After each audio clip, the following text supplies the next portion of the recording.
बस यही प्रॉब्लम है तुम जैसे गांव के लड़कों का। थोड़ा हंस बोल के बात क्या कर लिया, उसे प्यार समझ लेते हो। हद में क्यों नहीं रहते तुम गरीब लोग। तुमने ये सोच भी कैसे लिया कि मैं तुमसे प्यार करूंगी? कभी देखा है खुद को? जितने का तुम्हारा ये घर है ना, उससे ज्यादा के तो मैं कपड़े पहन लेती हूँ। बेटी अंदर चल के बात करो ना, बाहर में देख के तमाशा के लिए। घर में खाई के नहीं खे और इज्जत बहुत बा बुढ़िया के पास।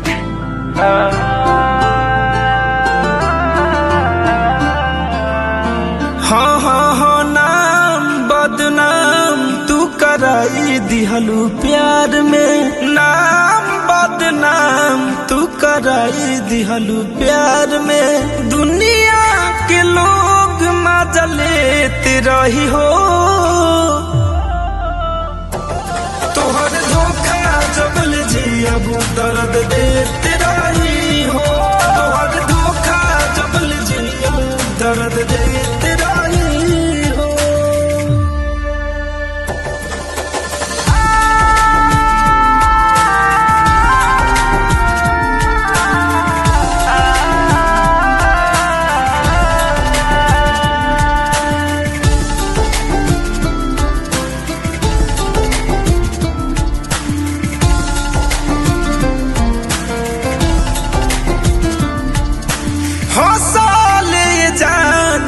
जमाना हो गइल अपन भी लोग अब बेगाना हो गइल।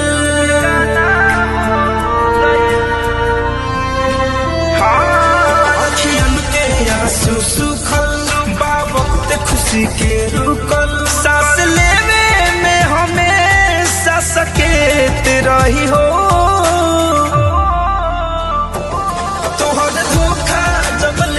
अब दर्द देते रही हो, तोहर धोखा जबल जिया दर्द देते रही हो।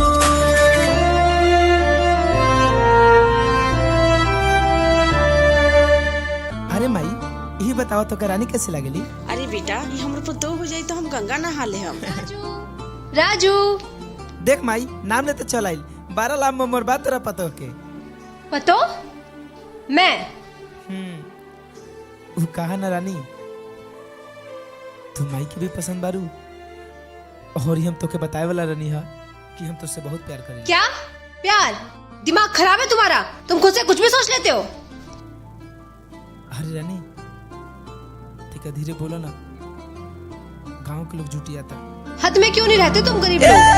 बेवफा हो हराई दी होलू जियाते तू हम के मुआई दी होलू।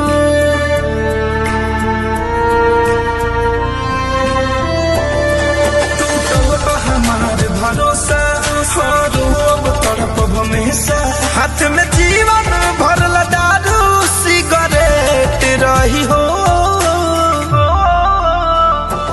तोहर धोखा जबल जी अब दर्द देते रही हो, तोहर धोखा जबल जी अब दर्द देते रही हो।